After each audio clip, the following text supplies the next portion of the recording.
Okay, thank you. All right, good evening, everyone. We're going to get started with the December Board of Ed meeting. First item up is the pledge, if everyone could rise. I pledge allegiance To the flag of the United States of America, to the republic which stands, one nation, under God, indivisible, with liberty and justice for all. All right, next up, introductions. Hi, everyone. I am Chris Champagne, Board Chair, and go down this way. Kristen Bruno, Board Vice Chair. Jay Hatfield, Board Member. Lori Nespoli, Board Member. Pete Kubik, Board Member. Caitlin Hamilton, Senior Representative. Jeremy Tomaszewski, Junior Representative. Stefan Bahuniak, Board Secretary. Ed Stramello, Board Member. James Garofolo, Board Member. Kristen Harmeling, Board Member. Dr. Susan Compton, Superintendent, I want to say a big thank you for all the parents that are out tonight. This is a rainy night, and thank you for coming out to be here to have your children recognized. It means a lot to us. Okay, next up, we have Board Administrative Communications. I don't know if we can get an update on the Bungay Building Committee, where we are with that. I figured we'd do it when we had a little bit of an audience. I missed the last meeting, I had business, so I'm not up on the details right now. Well, we're moving along. One thing we do, we decided we're going to push the original referendum date, we're pushing it further out. We haven't come up with a definitive date for that, but it's not going to be the earlier date that we had spoken about. And, we've got plans, obviously, similar plans to what we had the last time, plans for renovating as new and plans for building new. And, obviously, we'll look at both of those, and when we do our finalized report to the state, they'll tell us what they will give us for each of the two plans, and then the town's going to have to decide which way we will go with that, and so that people can vote on it. But that's usually the procedure that's always followed.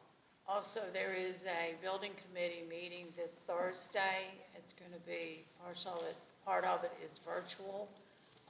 So those that are on the building committee, I think there's an agenda that's already been sent out. So it's this Thursday, is it at 6:30? Or 7? I think it's 6:30, 7.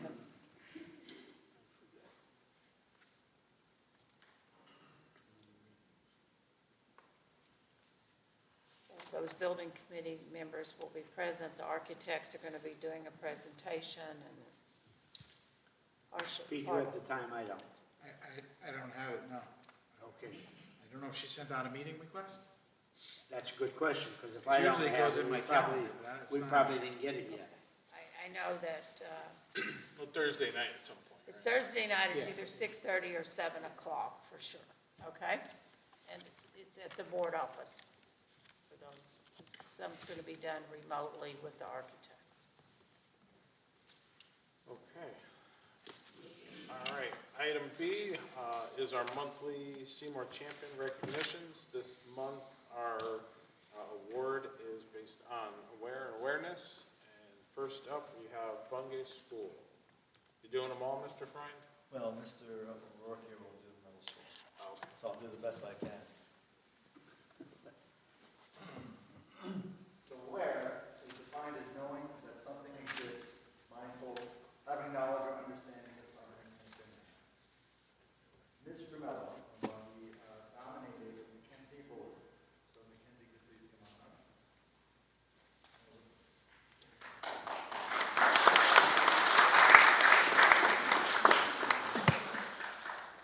Mackenzie is a bright and thoughtful student who shows both academic and social awareness. She has been an asset to our classroom, school, and town communities. She demonstrates a deep understanding of the world around her. She has the ability to balance empathy, collaboration, and intellectual curiosity, which makes her a true leader. Mackenzie is quick to offer her classmates who may be struggling. She is a creator of the Seymour Food to Kids program. Well, that's special. which gives snacks and food to families who may be struggling. As far as Mackenzie's academic awareness, she is not just focused on completing tasks, but on truly understanding the content and making connections to real-world experiences. She regularly asks thoughtful questions that show a deep level of engagement. Overall, Mackenzie is a remarkable student who brings both academic excellence and social empathy to everything she does. I have no doubt that she will continue to thrive in any environment she enters and contributes positively to the community around her. So congratulations.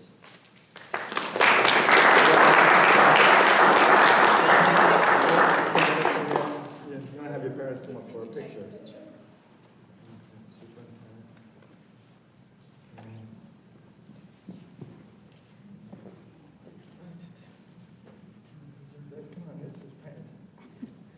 Parents come up here. Yes, and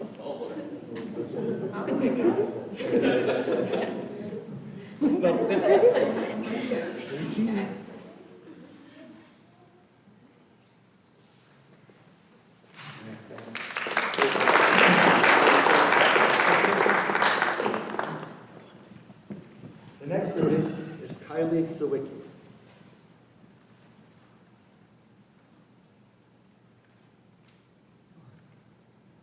The students in my school are so much larger. And Kylie was nominated by Ms. Poklumba. Kylie is always ready to participate during group lessons, always tries her best, and is a great friend to her classmates. She has gone out of her way to include and help others on many occasions. She is aware of how others may feel and makes sure to include them to help friends. So, Kylie, picture.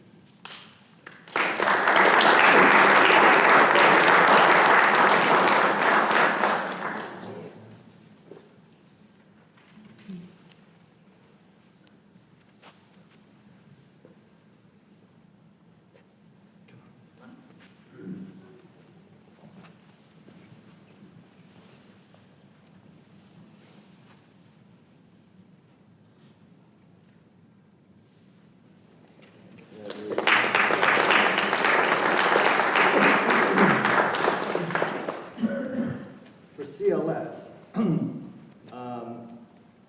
Ms. Charchak, first grade teacher, nominated Madison Miller. So if Madison could come on up.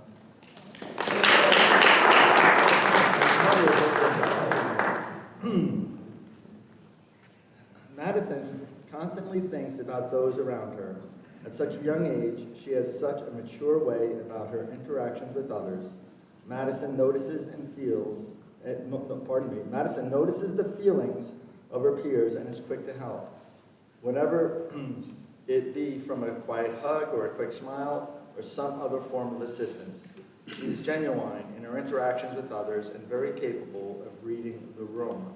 Madison always brightens her class day, her teacher's class day, whenever she needs it, as well as her classmates and the other adults around her. She is a great role model for being aware. So, congratulations.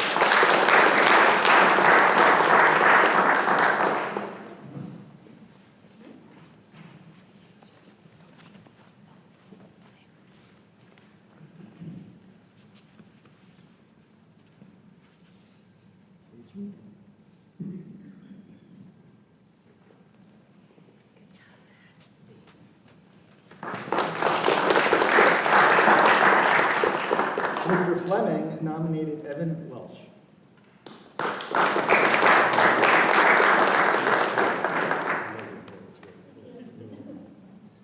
Evan has an excellent memory. I wish I did. You share with me? Always remembering things that his teacher, Mr. Fleming, hopefully the other teachers as well, says he may have forgotten. So Mr. Fleming asks you when he forgets stuff? Yeah.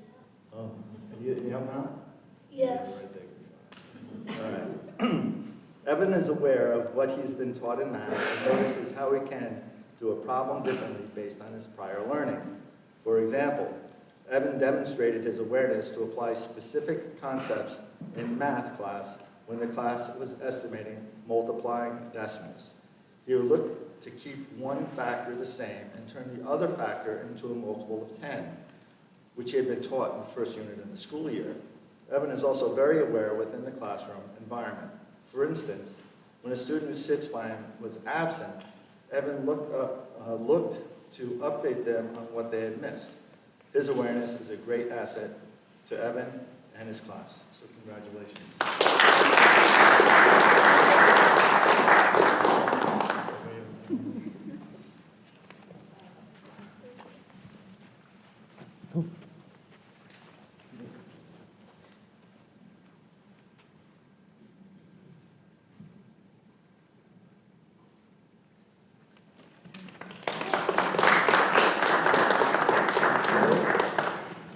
Thank you, Mr. Fine. At this time, I'd like to call up from the 7th grade blue team at Seymour Middle School, Lucy Malia.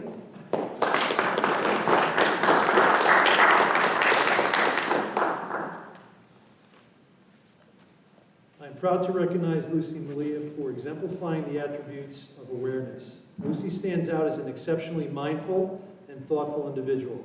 As a middle schooler, Lucy demonstrates a remarkable level of perception and sensitivity well beyond her years.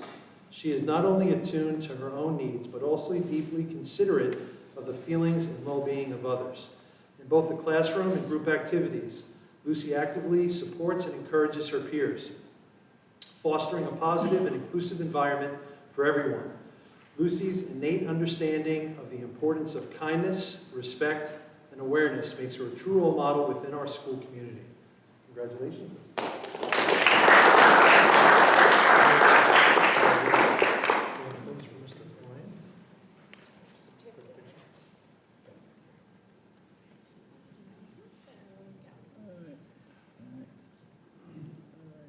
Parents, jump in. Floyd is being a picture You taker. guys can see right.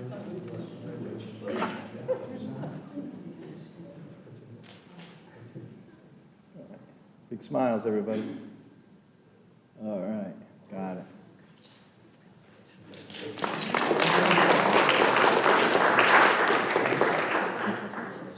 At this time, I'd like to call up from the 7th grade red team, Charlie Anderson.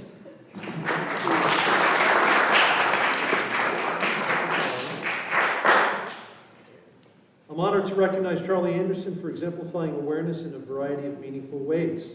Charlie consistently demonstrates a deep understanding of his environment, his peers, and his responsibilities. As an active member of several school clubs, Charlie excels in balancing his commitments while helping his peers stay organized and on track. His ability to stay mindful of his obligations and encourage others reflect the very essence of awareness and leadership. Charlie is a shining example of how awareness can positively impact both individual growth and the greater school community.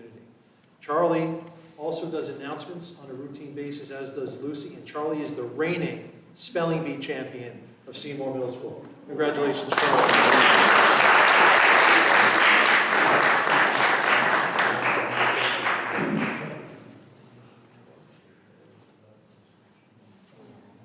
Yeah, part of the relatives.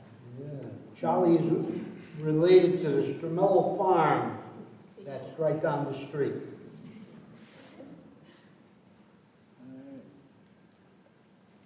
Parents?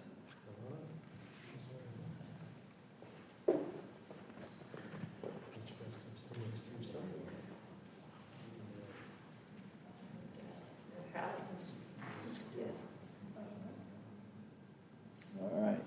Thank you.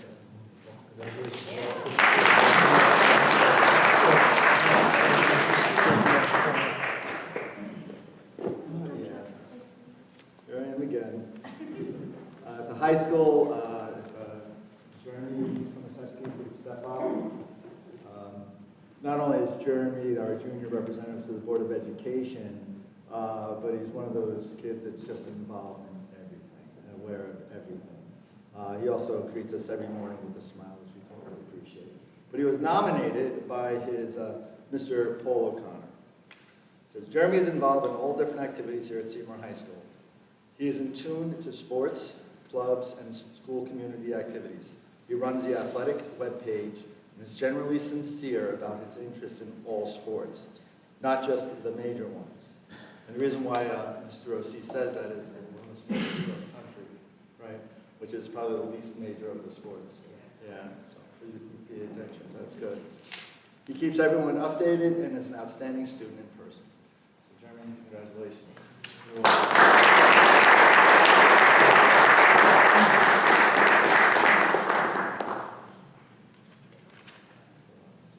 Mr. Rhodes, still on the job here. Just a second. I wasn't gonna say that. I wasn't gonna say that. Is his father Yeah, here? it is mine, Come yeah. on, yeah, come on up here. Get a picture of us first, and we'll We're sneak very the proud of this young man. Yes. Come on, yes. You're- Come on, Mr. Champagne's hiding. All right, everybody look. All right, come Come on. on, parents.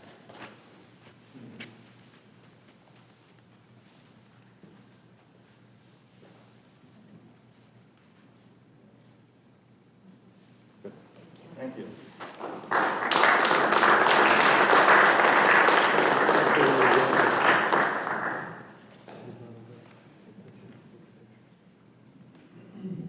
Oh. Seems like we've talked about this a lot, and we finally have an assistant principal of the year to present to our high school principal, Mr. Lucky.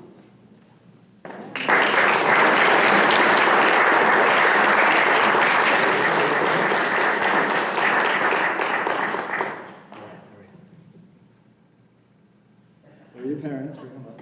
Hey, I just want to say for those of us that were able to attend the CAS conference on October 24th, what an event it was. Out of all of the 6 people that were recognized, each of them got an opportunity to give an address. And I can tell you that Mr. Lucky's keynote address was the best. And I was ever so proud when they all sit down and finally got back to the table.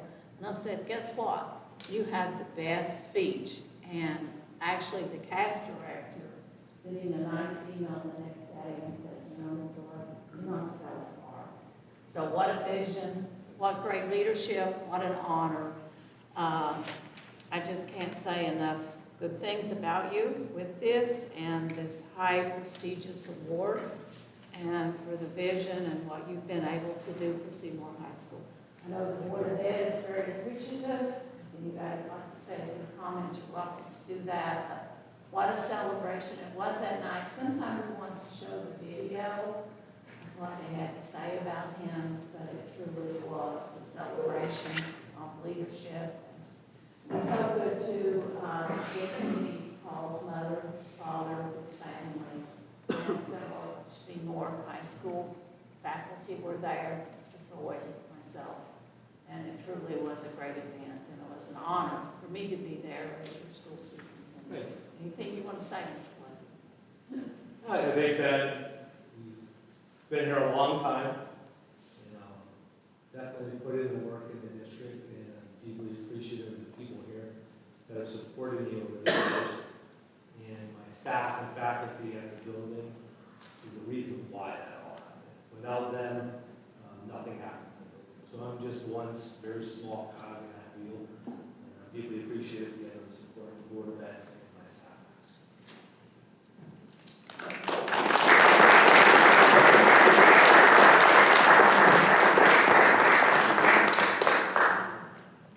All right, and up next, we had a couple good soccer seasons at the high school, so we can have both of our coaches come up.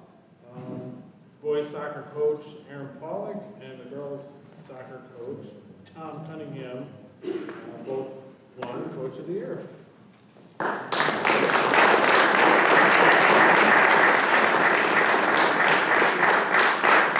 Separate? No, we do want to get on with it.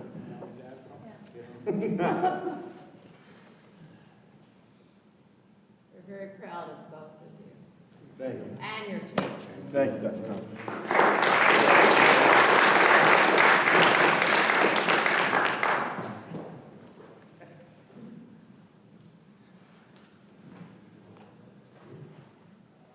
And then we have some athlete recognitions, I believe.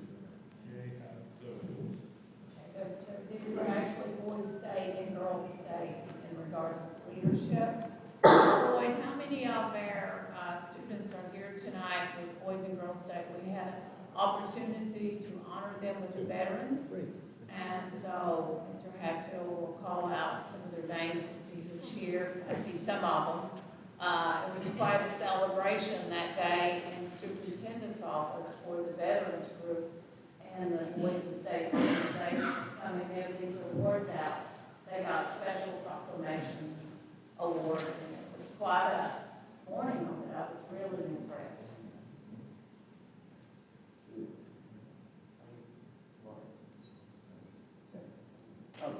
Had to practice the names here, too. Okay, Ryan Sadik.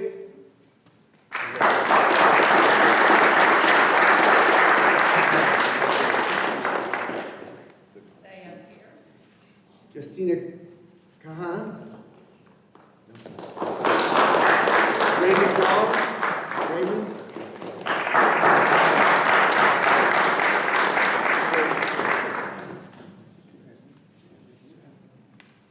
Julia Marsala.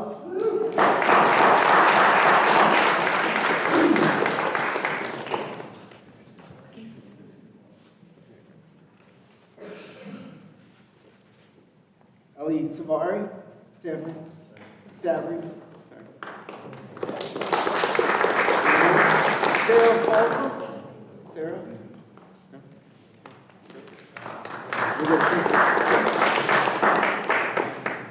Big smiles. Thanks for representing, making us proud. You did a great job. Absolutely. We're going to have some future attorneys and also some future politicians and future engineers. Well done.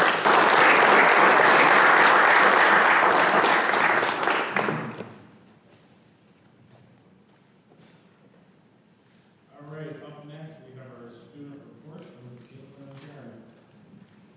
Alright, starting with my club National Honor Society, in collaboration with our guidance office, we hosted a food drive to help provide Thanksgiving dinners to more families in need for the season. We also created holiday cards for the sick children through Letters of Love organization and volunteered with the local Project Purple organization and helped at the middle school junior debate. Members will also be volunteering at Gingerbread World Middle School on leaders this week. And officers are looking at implementing at least 1 to 2 initiatives a month to provide members with an opportunity to serve the community in different ways. For student council, some of the members will be volunteering at the debate state tournament this Saturday. They're planning a holiday spirit week for the last week before vacation. They had Ms. Brooks come in to discuss design ideas for the senior high school CAF. Ariana Rivera, a student council member, developed a toy drive to benefit the Connecticut Partnership for Low-Income Families. And collection boxes are found in the main office and bus entrances. This will end this Friday. Hope Club members made blankets to add to sock donations for the homeless. They're also making cards for residents at Shady Knoll. And they're also going to make a donation to the Blessings Food Pantry. Some of the members volunteered their time by babysitting for the movie night held for those going on the Spain and Europe trip next year. And some of the members volunteered their time at the Historical Society for the Holiday Fair. For the Kindercats, the seniors met with their buddies in November and assisted them in counting and reading. In December, the seniors will work in both classrooms on a holiday-themed activity that will assist in practicing their reading and writing skills. And for the sports, the fall season concluded on November 20th.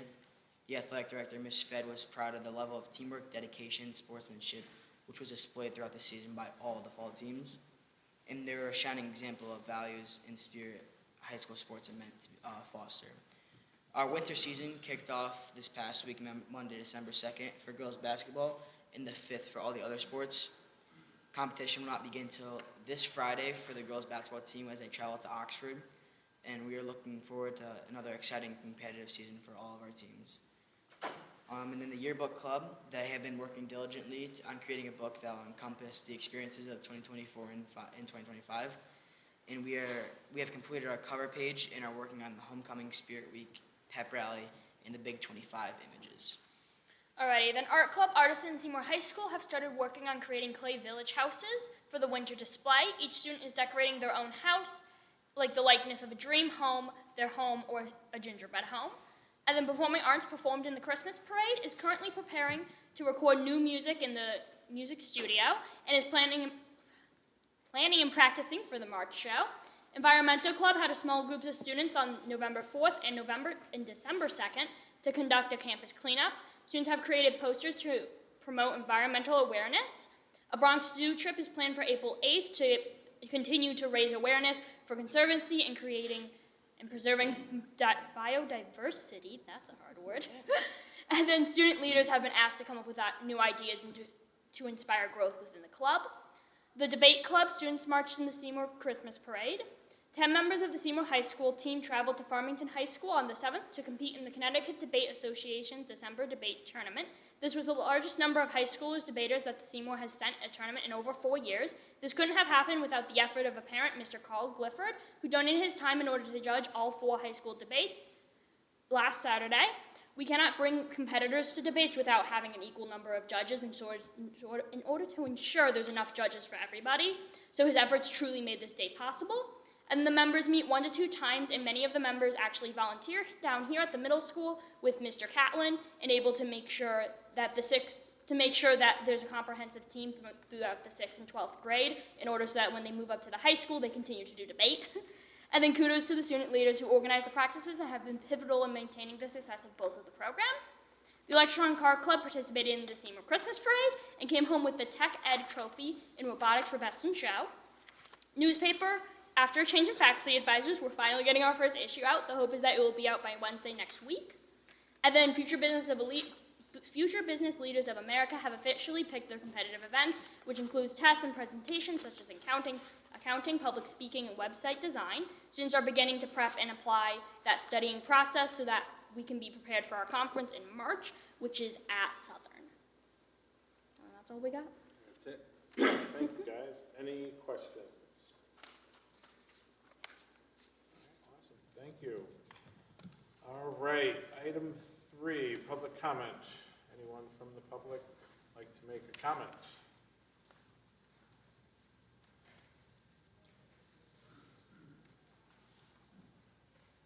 You can just state name and address for anyone who comes up for public comment.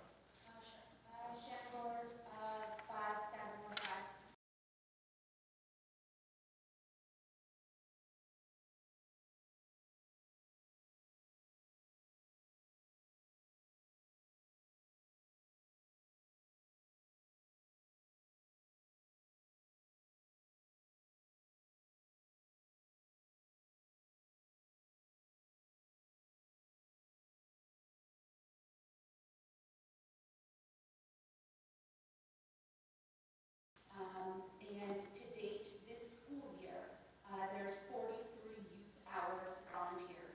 And a majority of those hours are actually coming from the elementary school children. There are 2 middle school children who have come, who helped us. Last year we began in February of the last school year. And the youth really look forward to coming each month. Parents messaging how their children can get involved. So just wanted to really thank you and to acknowledge all of the children in the community, beginning at age 3, who are coming to these events, helping to fill the bags, helping to count snacks, because this school year we also have snacks at Bungay and Chatfield Presty. To date, probably about 700 individual snacks provided to both schools and providing food bags to 20 children at each of the schools. And we're hopeful to get into the middle school and high school in some capacity in the new year. Thank you.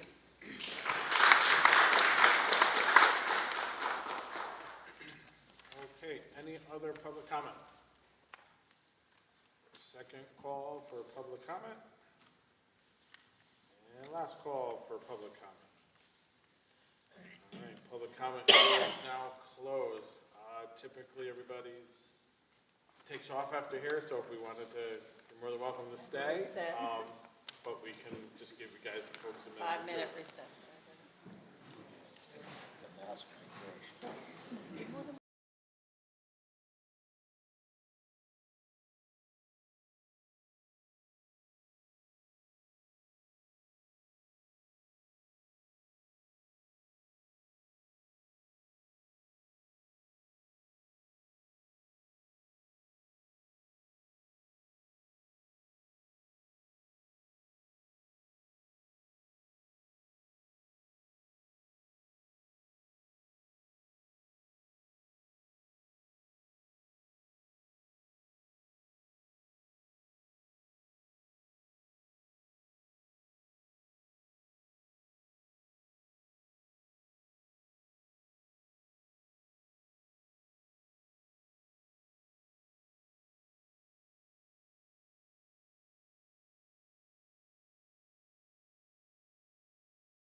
Second. Mr. Bond. Any discussion? I know Mr. Attorney Dugas, Yeah, you you are want to here. come up, Attorney Dugas? A lot of work went into this. I'd like to say a special thank you to everybody that was involved on this liaison committee, to our 3 board members, lots of hours. Also to Mr. Bucci, Mr. Pelosi, our attorney, myself, and also to our faculty representatives from the CEA Association, our own Seymour Education Association, and to Megan, and also to the CEA representative. Ended up being a good team. A lot of time, but I think it's very successful. It was a cordial negotiation. It was collaborative. One of the smoother ones I've been involved in quite some time. We actually settled before mediation, which not only saves you guys a couple of bucks, but also helps everybody to feel good on the teacher bargaining committee. I think everybody should have a copy of the summary of it.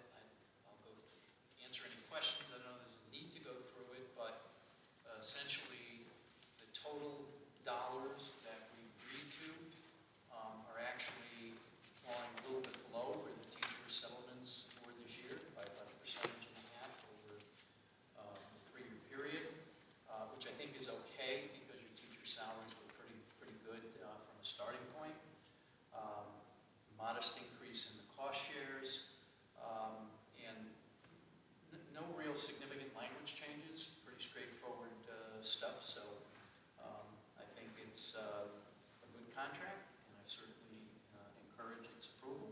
Happy to answer any questions you may have.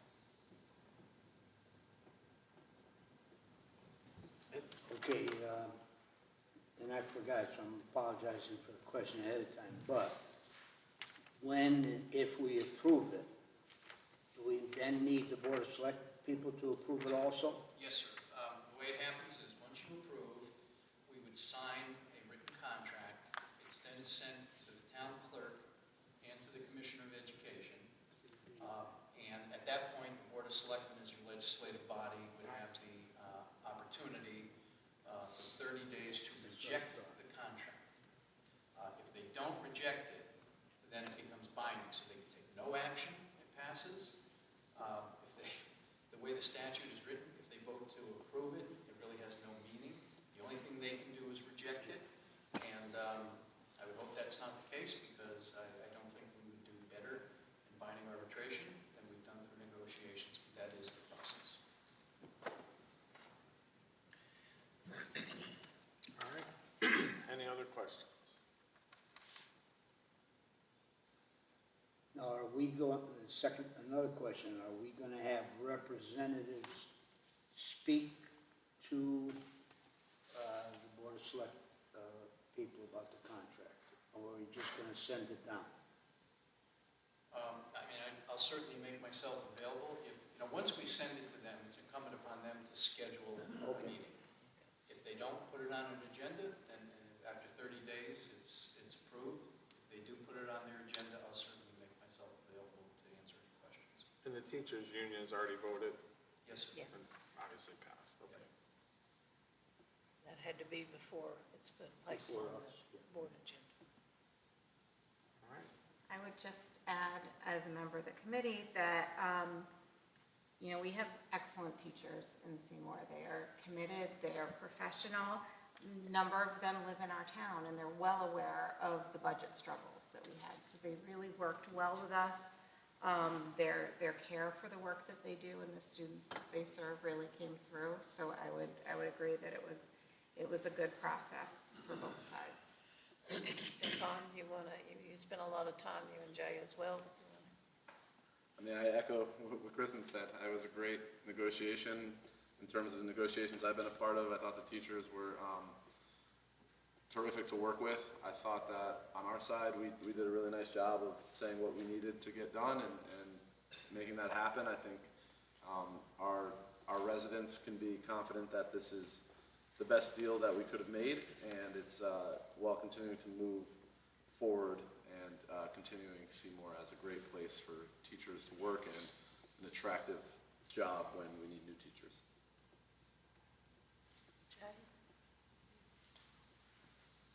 I mean, I would echo the sentiments. I think we really are very lucky and fortunate for the instructors that we have here and the professionalism. It's not easy to sit on the other side of the table with the professionals in which you were a part of, and they were more than gracious and very professional. And so it's like, it was a good experience. I just want to say they were patient. Our relationship with them is very special. And times it was a little whatever, but they were there and they understood and they were so cooperative and they truly love our school district and they love our kids. They love what they do. And I was very passionate and they could always read it on my face. When things were going well, I would show it. And I just want to say a big thank you to our teachers and what they do for our kids every day. It means a lot. All right. I just want to say that it's a credit to the team to eliminate mediation and binding arbitration. That's added expense coming out of our budget, which we don't have to use for that. So congratulations to both sides. All right. Anyone else? Just a thank you to Dr. Compton, to Attorney Dugas, and to Mr. Pelosi as well for Mr. Bucci, for this support, and Mr. running Bucci. the number. Yes. All right. Thank you, Mr. Dugas. Pleasure. All right. So we have a motion on the table. Any other discussion? All right. I'll make a motion to accept. We already, Oh, there's- sorry. I'm sorry. I'm just falling asleep. All right. If we're good, all those in favor? Aye. Opposed? I will abstain. All right. Oh, I'm sorry, I should abstain also. Okay. I'm going to abstain. So it passes 7-0-2. All right, moving on through the reports, enrollment reports, special ed report. I do see Dr. Boyle here, financial report, and the other committee reports. Any questions on any of those? All right, if there's nothing, Mr. Froy, Mr. Lucky. Well, my Mrs. Nellie here, she's the building director on state president. Okay.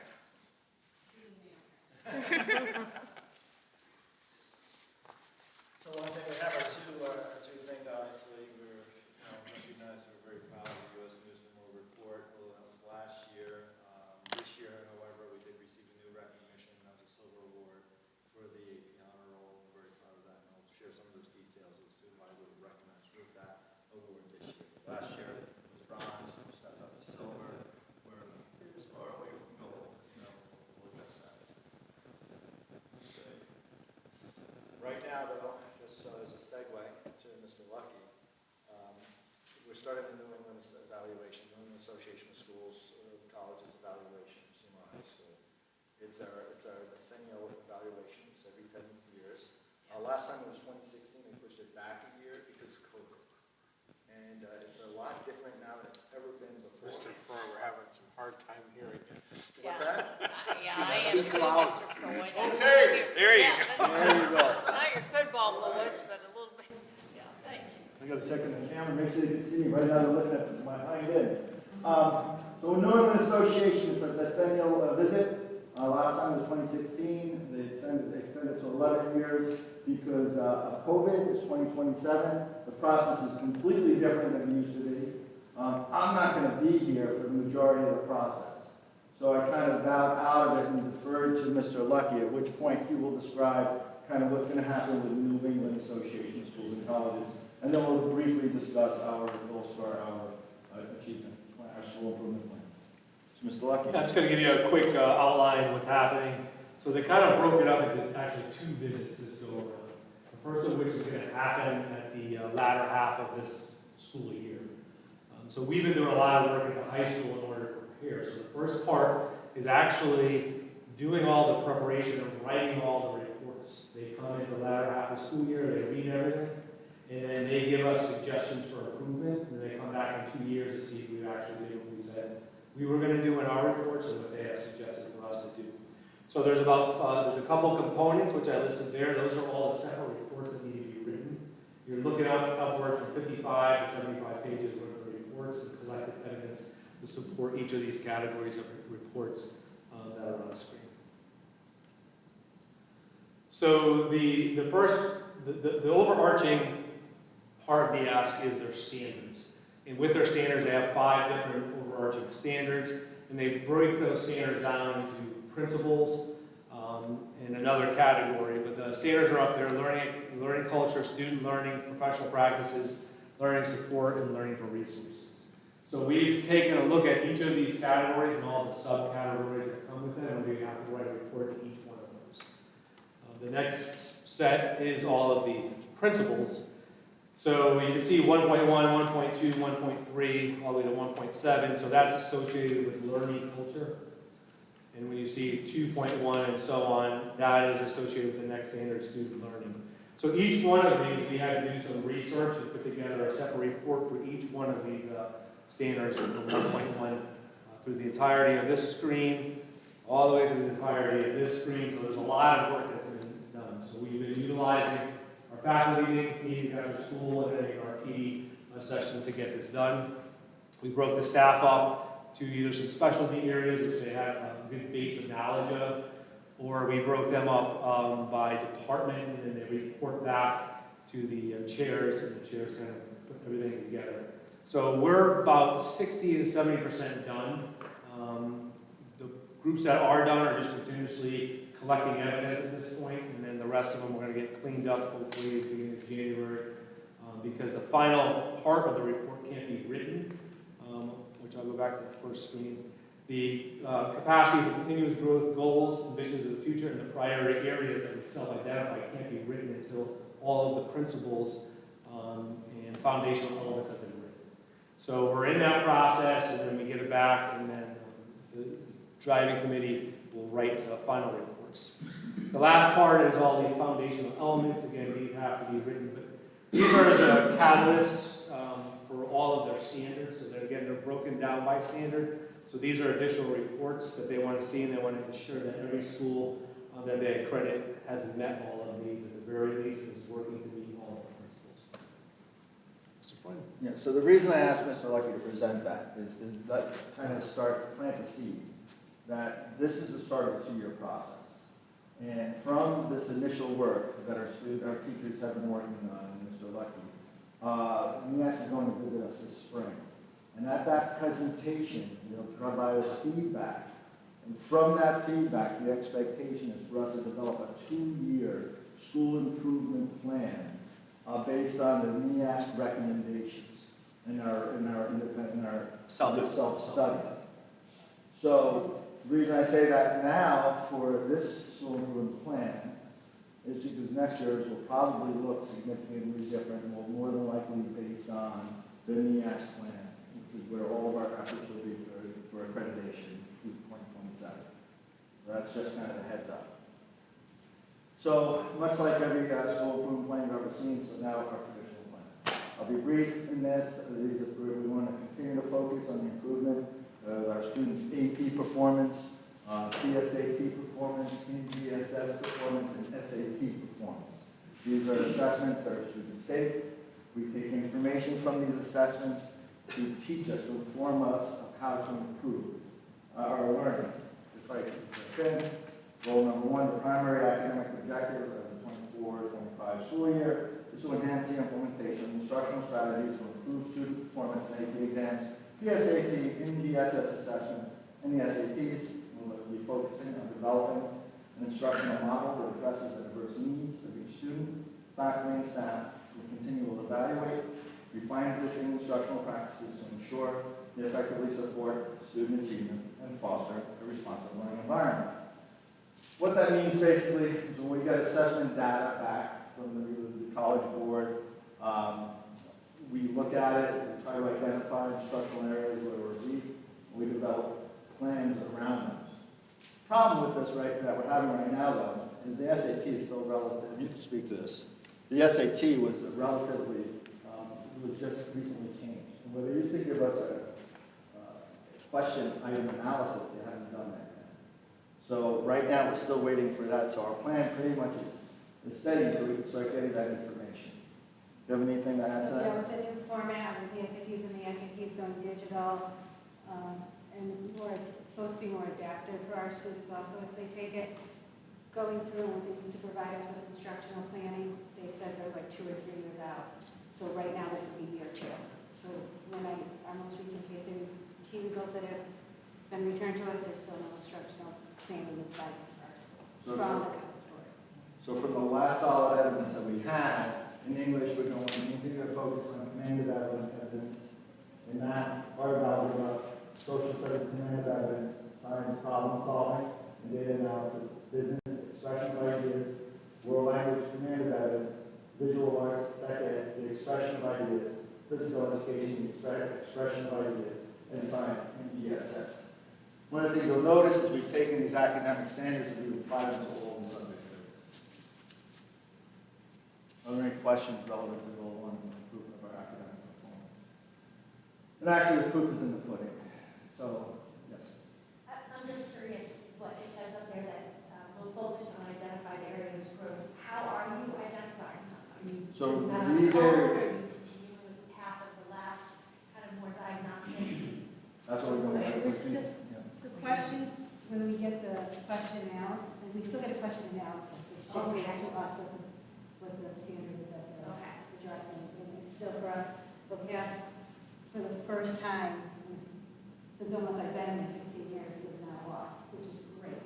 But it's now that command of evidence and the data analysis. So you still know where our students are doing better and Yes, where places yes. that they're doing worse, and then, because it's linked to the standards. Yes. And then you look at the curriculum and say, where should you lean in a little bit more, that type of thing. Okay. Where the gaps are. Yeah. It's just difficult with the transition of the old SAT versus the new, and it's still, I think the preparation of preparing kids is a deficit on the fact of SAT and the preparation. They didn't bridge the old with the new, so Krista and I were just having that discussion.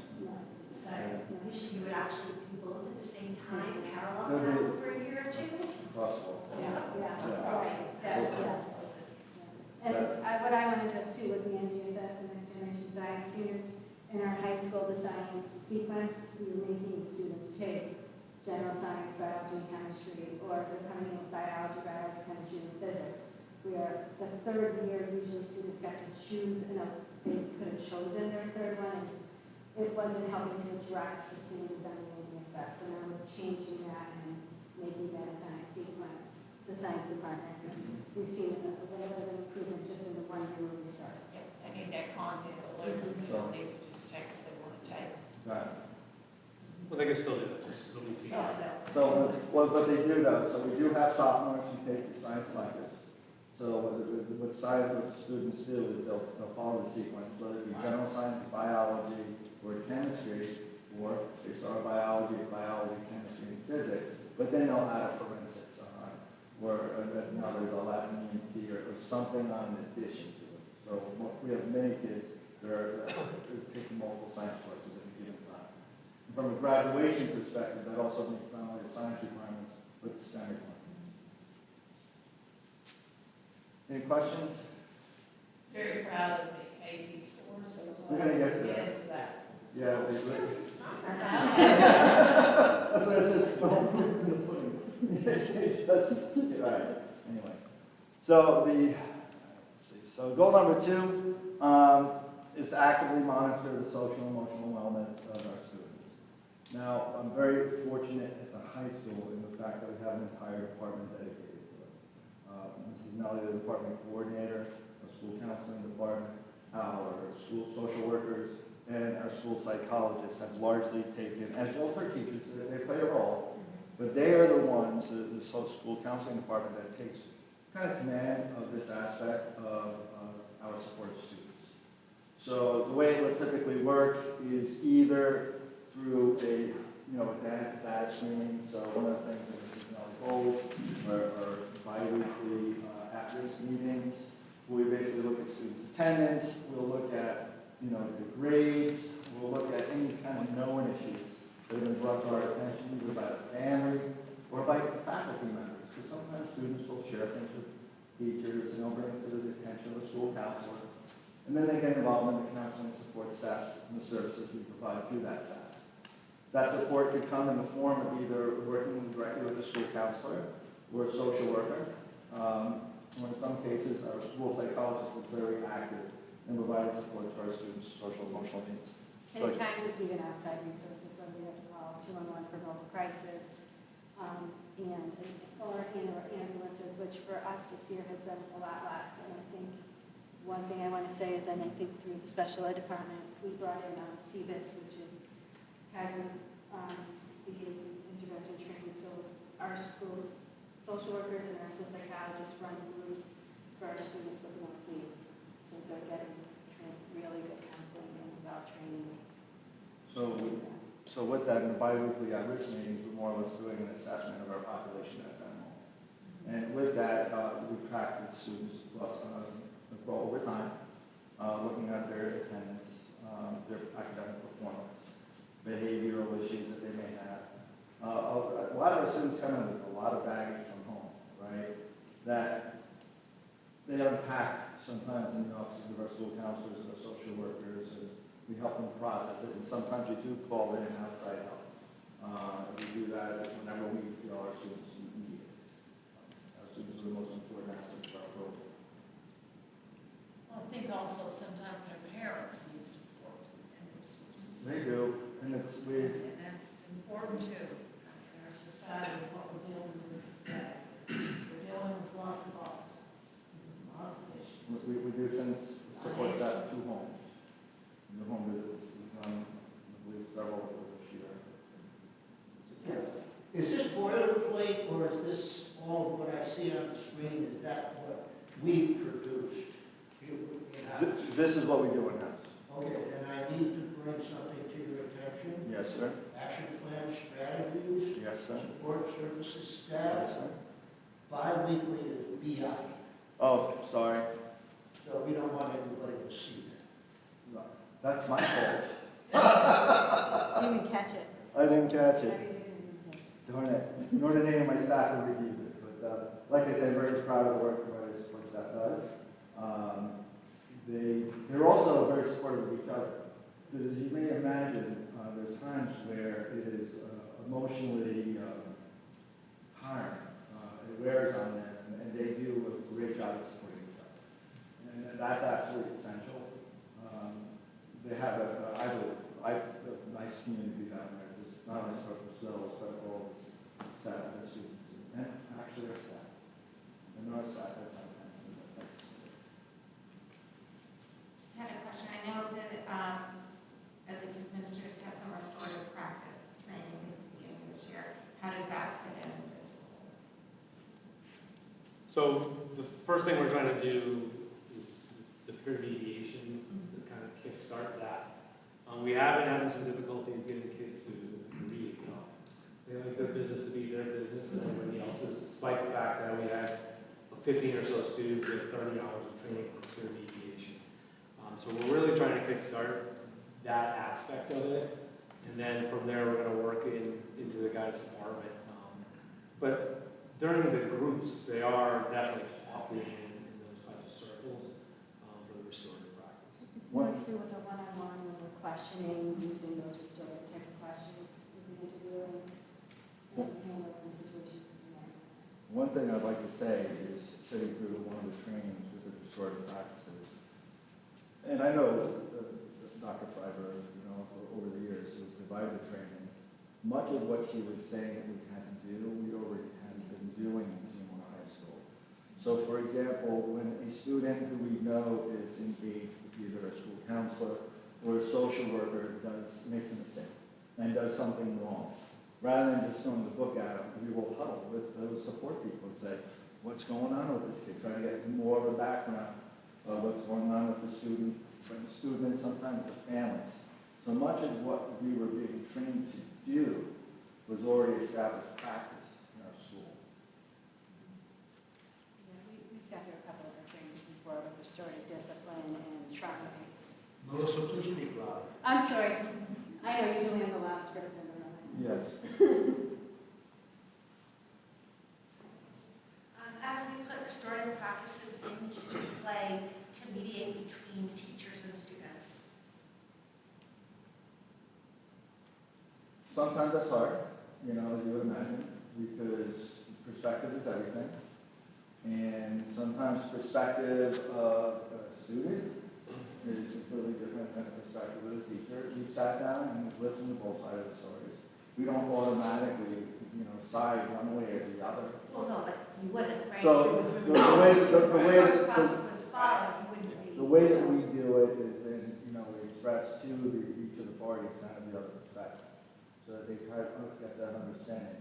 I always feel it's really important to understand different perspectives and to be empathetic to the people, whether it not be the teacher having some empathy for the student. Once, you know, we might have to, you know, share some information with them. That student had to pay, whatever.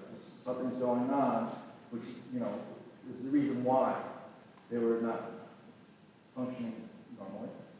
And, you know, it helps, but we could probably do some improvement in that area. Sometimes we bring student and teacher together. Yeah, we do. It's not always the right thing to do. It depends on the situation and depends on the perspective. It also is very dependent upon whether or not there's open-mindedness, right? And they're willing to consider different perspectives. Because there's some people who are just locked in to see things one way. And when you know that about a person, when you sense that about a person, sometimes you could be more detrimental trying to bring them together. So you just got to give them space. So I would suggest that it's not okay for our staff to be that way. But it's sometimes with not knowledge you can do with a 14-year-old or 15-year-old. They don't want to talk to them. They also have that sometimes with their parents, hey, you know, we'd rather bring you guys together, have this conversation, and absolutely. We've had a recent, yeah, definitely. And you have to juggle the relationships and the situations and the perceptions. Sometimes it's a little practice of chipping away and giving like maybe 24, 48 hours, and then it turns into a different scenario. And, you know, over my tenure as principal, put a lot of effort into the collaborative approach to everything. Right? I think it's incredibly important. I think it's, it actually addresses some of those things. Because, you know, when we have students have an issue with the teacher, we start talking with them, we start talking with the teacher, and people who are okay with it, we used to. And that's beneficial. They learn. Are there any questions else about social emotional illness? No. Again, our department of school counseling does a great job. Then, of course, effective communication. The news blasts are going to continue to go out. We really encourage our teachers to reach out to families and struggling students regularly and document it in the Power School log. This is actually, I feel our school does that particularly well, where, you know, I could look at a student back for 3 or 4 years, and if we know, we could actually look at all the different types, various teachers as well as administrators. We're school counselors have communicated with that parent of that child. So I feel that we can document that pretty well. So various departments have different types of growth reports going. I like to look at it and look at it. So the action plan here, news blasts, digital newsletters, sent out by academic departments. Teachers will contact guardians and students. Math growth reports. And actually keeping Google Classroom open and available and updated is very important. Fair enough, students, you guys know where to check Google Classroom. So if you have any questions or something you don't know. And as far as communication, all of our teachers are available to work with students before and after school. The students just have to get there and ask for that. But again, effective communication is essential. We've had problems with Power School. So the last Power School update over the last summer, for whatever reason, seems to have decreased the number of like the actual number of parents. So if I had 100 parents, I have now 30 of them aren't getting communication. So we're trying to work through each one of those. That's been a challenge for us. I don't know if it's been a challenge in other schools, but it's been for us. So parents saying they're On not Power getting School, that. there used to be the capacity to build a parent email list, and that's Yeah, gone. so there's certain new challenges to the single update that we're facing. We're trying to figure out as we go. Mr. Clark, from the action plan strategies, teachers and contact authority for students with grade performance below expectations? Yes. All right. At what point do you envision or have the teacher input? At what point will that information be given to the guardian? Guardians, anyone who has access, has a student in our school has access to their grade data, right? Through Power School, one age, for myself and the students, not just failing any given time, but failing for a significant amount of time. But sometimes what I mean by that, especially at the start of a quarter, a teacher has a large assignment where a certain value, and the student does poorly. The teacher knows that student fairly well and knows that student's regularly a student and right at the beginning of quarter two, they had a poor grade on the first assignment. That might be failing. That teacher might hold off on communicating with that parent right away because there'll be subsequent assessments that will hopefully, if it holds true to their form from the first quarter, will bring that grade up. Because sometimes kids make a mistake, they don't study as well as they should. Understand that. Now, when and if there were to be improvement, would the parent or guardian be notified that their child has shown improvement, or is this only a one-way communication? Well, we do have teachers that communicate positive and good things. So when a student does perform better than expected, they'll reach out to the parent and say, 90 days did very well today. Typically, though, it's normally one way, like this failing, is what you're going to find more often, is for the poor student performance, not for improved student performance. Do we send out quarterly reports on students in general, or only in the worst cases? Several years ago, we were just doing digital reports, and I felt that was not adequate enough. For the last 2 or 3 years, we've been sending out quarterly reports to our students with other information, because parents don't check the digital portal. And so we're basically a traditional at the high school, we still send home paper report cards. If I may, what has gone away, it's been gone for a long time, is a mid-quarter Mid-quarter. process report. Those have been gone for 15 years. And so that's what you mean, that does not happen. But it's been gone for a long time. It really is, I don't want to call it a burden, but the responsibility is more on the parent to stay abreast of what's happening in Power School. I think where the disconnect happens is because not all teachers are at the same pace with keeping Power School updated. And so that becomes a major frustration point between student and parent, because the student is constantly saying, oh, the grades aren't updated yet, and you've got no idea if that's true. Not that I know it from experience. Caitlin, Jeremy, do you have any comments to say about the communication from the school? I think it's good. I think it's good, but certainly the thing about, like, it's quarter two, and all of a sudden you're rocking like 76, and you're like, whoa, because there's one math test in, nothing else. Or the, mom, why is your grade a 76? We've been in quarter two for a week. A minute. Like, there is most literally one grade.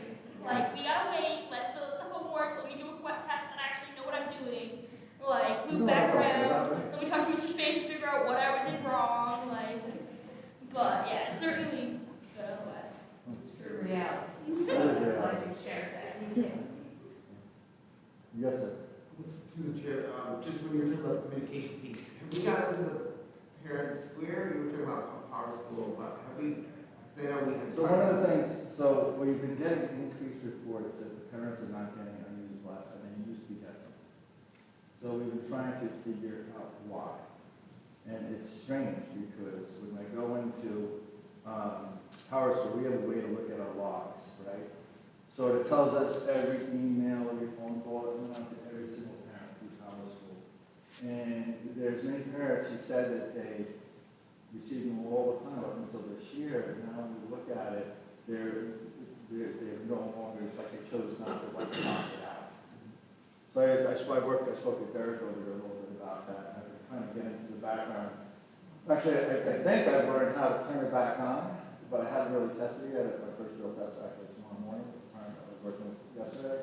But what Mrs. Anelli brought up earlier too, is I used to be able to pull up an entire grade, ninth grade, whole grade, and I'd say generated an email list, and I would be able to choose the guardians, all the parents. And I'd be able to cut and paste that, put it in an email that I could then send to the parent. We can't do that anymore. Because that would override whatever the parent might have put into the PowerSchool as far as opting out of receiving communication. But I guess if we wait for the chair, follow up is that what I'm hearing is we as a district are having communication issues. Again, like parents, you know. I can always speak to myself. I can't speak to the rest of the district. I mean, if we're still sitting out with PowerSchool, what do we have to do on our side as we get ready to prepare for the budget to enhance our ability to communicate? So if it's, you know, we have to put more money in the budget to get Parent Square, which I think is compatible with PowerSchool, you know, let's start thinking about that. You know, I mean, I personally use it for athletics, I use it for, you know, class advisor stuff, and it's instantaneous, it's a beautiful thing, you know. We have quite a few people, but again, how do we're hearing that there's issues with communication, how do we enhance that? Well, with PowerSchool, it was a significant change over the past summer. It went from being hosted on a server, our server, to now it's hosted by PowerSchool. It's in the cloud. Cloud, It's in right? the cloud. So And there's some issues that we're And it's going to configured. address, and that we can, I know where to go to find out We're the working through it. answers, and we'll get through it. School messenger with the one day about opening up school, that seemed to roll out pretty well. We've just got to find out why he's not being able to do that, and specific logistics. I can't talk the technology part, but we've got to find out, you know, why he's not being able to do We're working through it as best we can. it. Yeah, we'll resolve it. Sorry, if I may listen, maybe feedback on myself, but again, I hear a consistent issue across the district, and as we're getting ready for the budget, I think, you know, we should look at what other avenues are we using to get the message out there. And maybe PowerSchool isn't the best app, we've been using it for a long time. I mean, it's not reaching as many people. I think we as a district also should take a look at how much communities we're reaching. I think you did a great job with the newsletter, but is it getting out, you know, what kind of data are we pushing out there from that? How many people are saying it? We're going to see what's going out. I mean, the way I hear it, this is a technical problem. So my question is, should we be increasing the budget so we have a better level of service from PowerSchool? So that you're not the ones troubleshooting, so that there's a phone person you call and go, you need to figure this out for me. We have a help desk. Yeah, We we do. also have another specialist that I can reach out to and ask in regards to try to get this settled. Trust me, I've got other resources, I'll go there. So what I think is also parents forget that they opted out one time. Yeah, I think that they check that. And That's then- what we found out even. It goes out as a mass mailing, and it goes right into a lot of their junk. You know? So the parents have to be trained. It's spam. Into it's spam. So, I mean, you know as well, if you're anything like me, if they repeat emails, they don't want to read it, you can just tag it as junk and never see them again. I think that's happened a lot. But we got to find out, for example, because you should be able to put the grade levels and make sure that the proper communication is going out. The elementary seem to doing well. They do a lot of remind, and they also have another backup in that remind. So, you know, just looking out the best way to communicate, which is important. But, sorry, this is my last comment. Yeah, and my only comment is, or my point is though, in a district like this, we shouldn't necessarily be using a multitude of resources if there's one for the whole district that they can use. And I think that's what we need to do about that. You know, what is the best for the entire district? So if you have kids in different schools, Now, some of them do have it. why are we using one platform? There So here's some of our data in the NGSS. Let's see, I won't show on the TV, a little red dot. See, in science, in the spring of 2024, we had 43.8% of our students score 3 or above our targets or goal projections for 2025 is 47%. SATs in reading, we had 59% of our 11th graders score 480 or higher. It's 59% in the spring of 2025, and we pushed it up to 62%. In the SAT, too, with the math, with the 530 composite. This is what's always kind of, you notice how the math score is lower? Well, I don't know where the 480 and the 530 is. Exactly, that's the thing that's always bothered me. Where in reading, the achievement target is 480, but in math it's 530. I've always questioned that. It doesn't make sense to me. But what does make sense, because that's such a higher score, people achieving the target is less. When they revamped College Board, before it was even like first, when the students had the first go around taking it and assessment, that 530 was out there like this, and I thought the same thing. It made no sense. They changed the vocabulary to more be career related and grade 10 related, but math, they still kept it more based on algebra 2 and higher. That's where it came from. I don't know why they did that. Here's our PSAT in 9th grade, and again, you can see how we perform in math. 36% of our students achieve benchmark. This is 9th grade PSAT. It's actually 89 PSAT. If they actually took that PSAT in 8th grade, it would be the same assessment. In the fall, 2024, 39. So we increased from 2023 to 2024, we're looking at 42% there with our 9th graders this next year. All right. Then with the reading, we had 48% of our students in 2022, 9th graders. We went 51% last year. This year, hopefully at 52%. In the PSAT 10 math, we had percent of students meeting or exceeding benchmark in 10th grade. 2023, we had 28%. 2024, we had 24%. I mean, 31%. I'd like to see that go up to 34%. We're seeing nice growth in these. PSAT 10 reading, percent of students meeting or exceeding benchmark from 52 to 55 or plus. Steady growth. 11th grade. Again, so 11th grade, PSATs in the fall. We had in the math, 27, 2023, 30, 2024, targets 30%. And in the reading, we had 51%. That should have 500. I know, but you know, that would be amazing.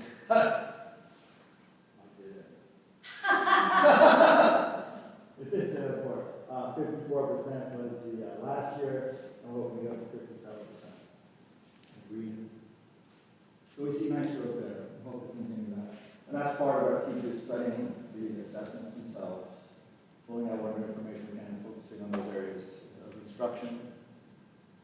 The AP performance. So the students who took the whole students who took the AP exam, the percentage of them that scored 3 or higher, 59% in 2022. Spring 2022 is 74%. We're incredibly proud of that.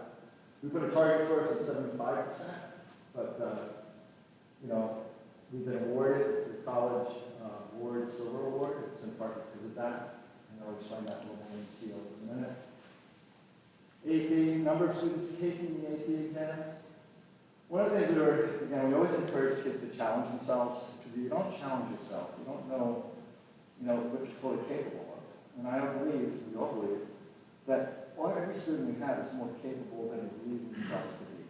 And the only way they could learn that is if they challenge themselves. So this is really important. We've never told a kid, no, you can't take anything in your class. Is that one try? Okay. We'll do what we can to support you through it. So you look at our numbers.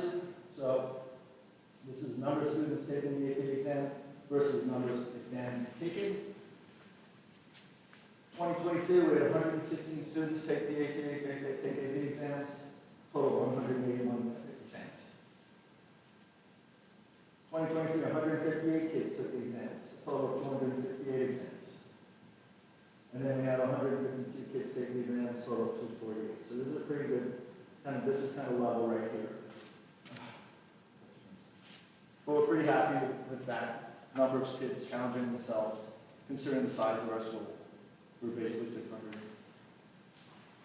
And so we're always, we always have about 25% of our kids taking the AP exam. And you can't take it as time. That's potentially hundreds of thousands of dollars. I'm saying those dollars. Attendance, our chronic absenteeism went down from 26.8 to 20% in 2023. Not good. I still don't have data from the state for 2024. We're targeted for this year. Again, that's data that comes from the state. Cohort graduation rate. Our goal is always 90% or above. We had 88.5% 2022. So prior to COVID, we were over 90%. We were cruising around 90, 91%. COVID hit, we went down. This is kind of our recovery right here. So 2022, we're 88.5% for cohort graduation rate. Now what that means, kid starts in 9th grade, graduates in 4 years. Part of that same cohort. We're up to 87.1% in 2023. Don't have that data yet from the state. And then we're hoping that our target is always going to be 90% or above. That's going to be our standing target. That's the expectation at the state level. We're going to contact our main state data guy with the academic area and find out what the attendance outcomes. It always takes a while. It's about a year to check the numbers. I know, they say you're behind. Yeah. We do get penalized for students who are special needs students who go beyond 4 years. They're here till they're 22. So we're getting penalized every year for each one of Those those students. kids, I mean, everybody's got to realize that, and kids that are. We're not the only one. No, everyone does. But we have students who, after 4 years, they've met our requirements, but because the law requires that we provide them services until they're 22, every subsequent year they're there, they count against their total graduation. It's, I think, Dumbest thing I ever heard. Don't I agree with you 100%. Yes, their diploma will have that. So they shouldn't be counted in any school statistics, except to know that we're still taking care of them. You have to create a separate, you have to create a separate school in order to get them out. So, so anyway, just, I don't want to take up your whole evening. So again, so if you look at the AP exams over time, in particular, our total percent of AP students with scores 3 or higher, let's just focus on this. You can see that since 2021, we've shown nice growth. Yeah. Did we see total with scores of 4 or more? I don't have that data here. No, I know. I don't mean right this second. Yeah, Absolutely. yeah, you can get that. Yeah. Just because I know some colleges are requiring the 4s. So get there, yeah, exactly. this part we're extremely proud of. Yeah, for sure. Very proud of the improvements, so kudos to the administration and to the faculty and the focus. Because that's something, when I came here, I kept saying, let's focus on getting those scores higher. And you have done that. Our biggest problem now is really getting kids to understand how to study and prepare for the SAT. Yeah. And parents, if you're listening, the more practice, there's a lot of good computer software programs out there in SAT prep. There's a lot of things that parents can do and the kids can do. There's a lot of individualization, prepping, and how you can improve the SAT score. We do have an SAT prep course. That's right. Students are signed up. It's also, Yes, it's so crucial that we brought that back. it's also explicit vocabulary instruction, which we were encouraged not to do for 10 years, which is the dumbest thing in the world. The SAT is based on vocabulary. But anyway, we were. So this is here to kind of explain where our silver award came from. The College Board looks at the APs in three categories: college culture, college credit, college optimization. So the college culture, this is the percentage of students graduating who took an AP exam. So in order to be considered bronze school, you need to have a 40%. Silver, you need to have 52%, or 50%. We had 52%, which gives us a silver ranking relevant to college culture. What that means is that 52% of our graduating class took at least one AP test, exam, class. And we're pretty proud of that, considering. What it also doesn't capture is all of the other articulations. We have over 35 courses that we get college credit for, and about 15 or 16 are AP and the rest. So it doesn't capture that many. And that's a true beauty as well.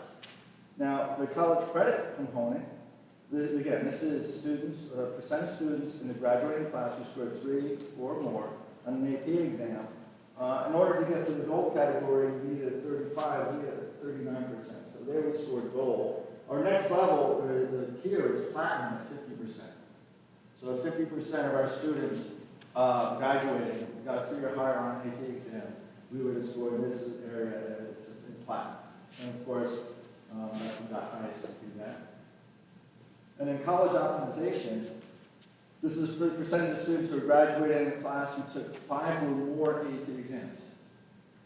So when you look at our school, we were gold here. We had 12% of our graduating class took 5 or more AP exams. And considering our graduating class is about 140 kids, that's pretty impressive. I have one question. Yes, sir. The first one. College culture? Are we, so I know there's a fee associated with it. Are we doing anything to help those students who may not be able to afford the test? Anyone who receives free and reduced lunch gets it for free to begin with. And then if there's a situation and it's shared, like we're basically me, that I know about it, and that's why we can cover it. Actually, the kids are covering it too. There's an $8 extra charge that the school's supposed to get back when we get back. And that's very important in this high school. It's done this for many years, as long as probably as you've been doing this. And it's really something that's done in most high schools throughout the county. Thank goodness. And right now, there's some demographic data because as Mr. Lucky and I have explained, is our demographic and the school is changing. It's changing rapidly. Changing in the elementaries too. Everywhere, across the board. Yeah, and something you need to understand, since the beginning of the year, we've had at least 21 now kids that have come that do not speak any English from various countries come in the United States. And we're seeing. So this is more of the nitty-gritty of the student population change. I had a similar slide last year, and I'm starting to collect the data every year, right? I started this kind of last year. So this is generally up to the December 1st. So you'll see the first set of numbers that are here is last year up to December 1st, and of course I was able to pull the rest of the data for the rest of the year. So we had 51 new students come to Seymour High School last year. At this time of the year, last year was 36, this year we're at 34. Of those students, you can see that we have generally about half of the kids coming from an Alliance district or inner city or New York City district to us. We do have some kids that have dropped out and came back or homeschooled tech ed. We also have students that are coming back from tech ed and either leaving tech ed for their own will or being told to leave tech ed. We have new students coming from overseas. And we also have new special education students. So in this case, for example, last year, 9 out of 36. This time of the year, we're special education, and we have 15 new. This year, we're 11 out of 34. I can tell you, in this past week, I think we have 4 new students that aren't included. So our population is changing. What that means to me is, if you extrapolate this out, roughly 20% of all students at Seymour High School came to us in high school. Meaning they were our kids here. Sorry, to the chair. Those data points, singular, or are some of them, they may fall under 2 categories. So for example, if you were returning a new overseas student who, So these are all single categories. These are different kids, but they could also have been special education. Yeah. So out of this 36, 18 came last year. Out of this 36, 18 came from Alliance. Out of the district, 4 came from returning dropouts, 2 came from tech ed, 4 came from overseas. Out of that 36. So here, and this is the only overlap where they do. I would just ask, are students also leaving over the course of the year, like Yeah. maybe enrollment report? So we're getting an almost equal amount leaving. I haven't delved, and I probably will start going into the data. Are those our kids that we kind of had for 4 or 5 or whole career? Are those kids leaving? So that's kind of my next step to start planning that maybe too. But I can't tell you, roughly 20% of all kids at Seymour High School never attended Seymour School until high school. That's kind of where we're at. And that seems to be a growing trend. Any other questions? We're at the question. We're all questions. Any other questions? Thank you. Okay, it's 8:30. I know what time we agree.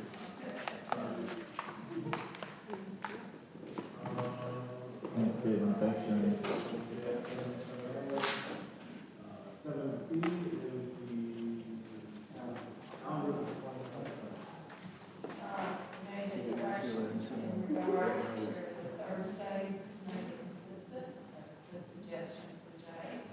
So we got that all, looks good, it's good input, and, we're still, spring break situation, still got it for the situational effect of the 13th, 17th.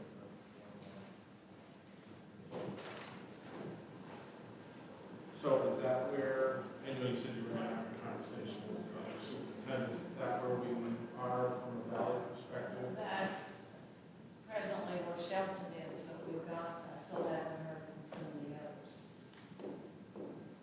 At this point, this is what we're recommending, we still want it in January, but this is a draft, we could amend the spring, the spring break, I think this is the best way to set this. I just want to make sure that the Valley schools in regards to the times that we still on this. There was a conversation about doing the first group. First, the second, third, yeah. We mean first or second? Right? The week starting the 6th, or the 13th. Oh, yeah. Yeah. We mean second.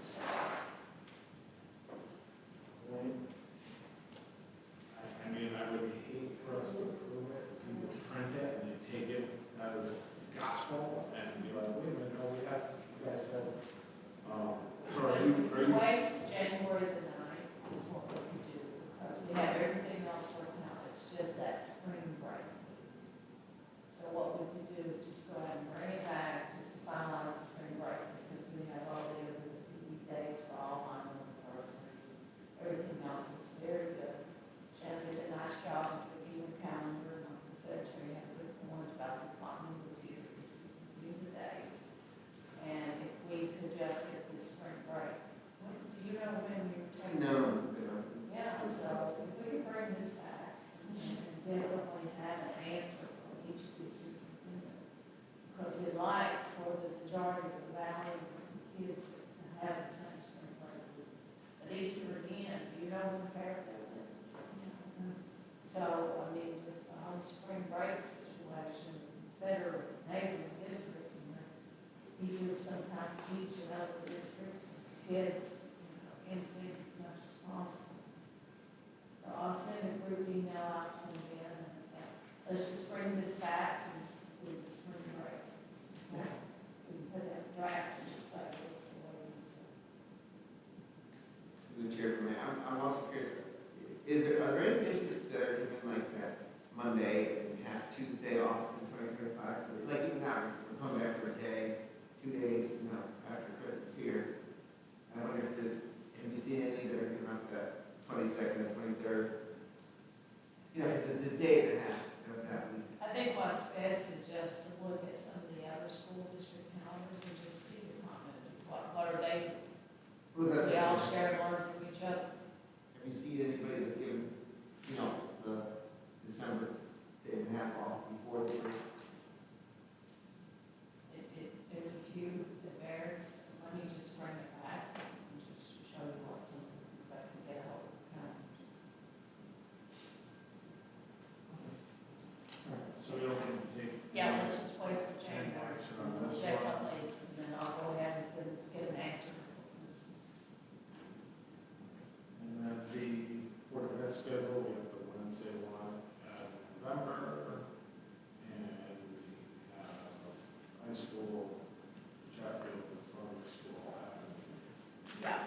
situation with Thursdays. This was the old version, but she was able to do the Thursdays and the last Thursday before the Board of Ed meeting.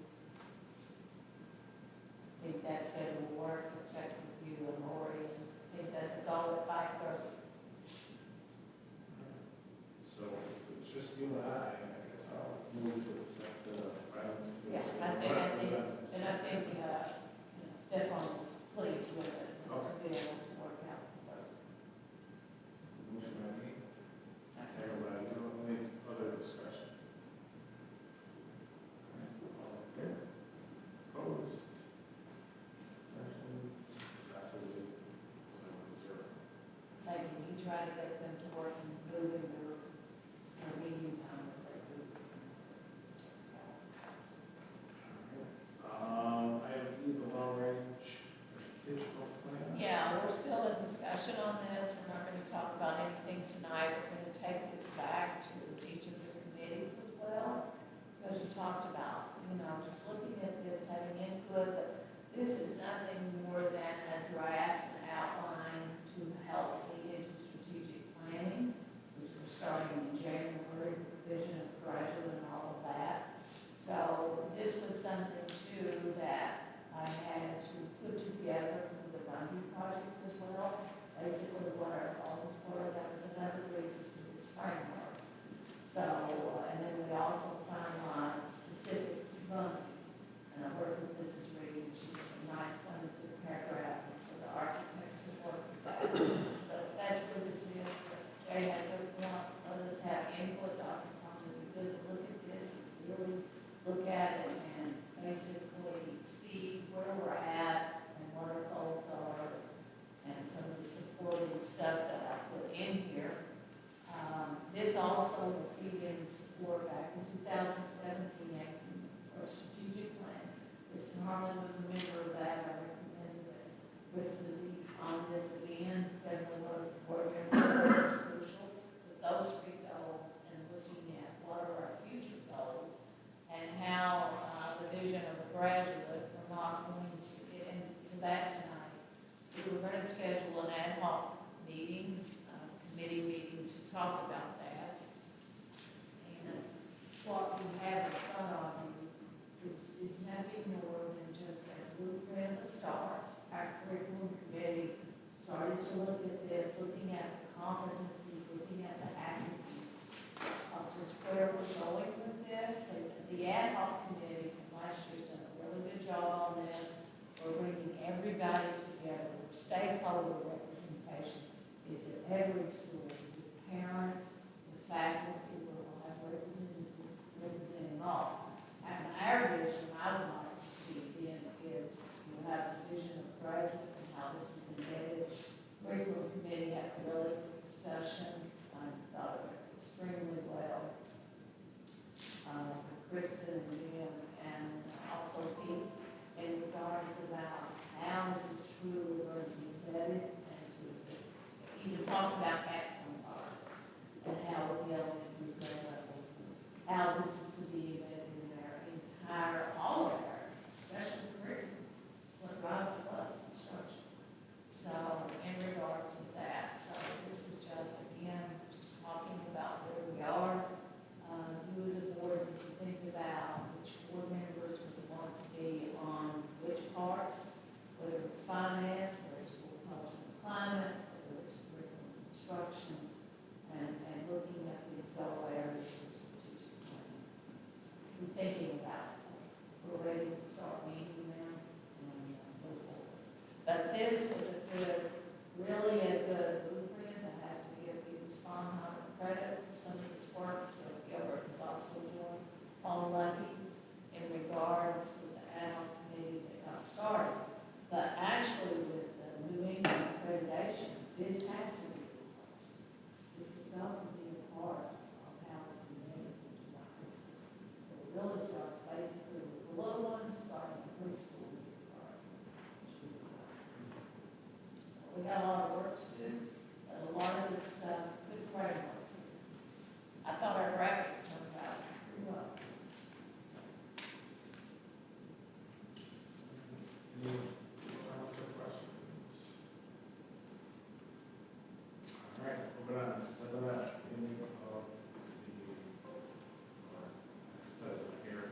guest facility.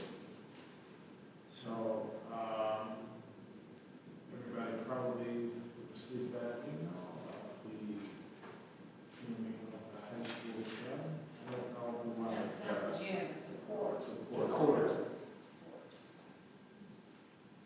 I don't know how specifically we want to get into that here, if we're trying to keep it a surprise. Well,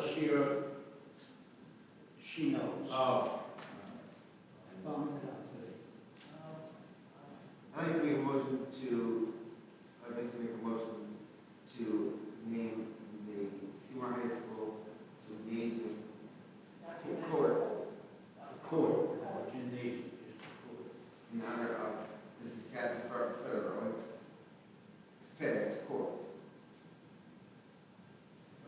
As recommended by the facility, athletic. Athletic committee. I'll second that motion. If I could add something to what Jay said. There was discussion about what it's going to actually be, whether it's going to be Kathy Federowicz or Kathy Fed. And after the consultation with the family too and stuff like that, we're kind of leaning toward Kathy Fed's court. If you know Kathy, she's not interested in having a full name, not land-based, but printed all over the court. She's more of a subtle person that's not interested in looking for a big name all over the place. Well, immediately when this proposal came through, I sent it to all board members. Because it was really the community, it's facilities, it's an athletic, it's involving the part of the basketball, well, it's actually the volleyball line. So she wants it within the volleyball stuff, not the outer part where the basketball court was. Yeah, so I've dealt with different committees, different places where they name like the whole hands or after a certain coach or whatever, but I think it's very, I think it's excellent with her, with all of the years of wins and all the accomplishments, that it's right there on the volleyball line in the middle of the court. There's a lot of places in the middle of the court are hands. But this, to me, I thought this was really appropriate. This, who did that somewhere else? Oh, And yeah. some, Yeah. has it before?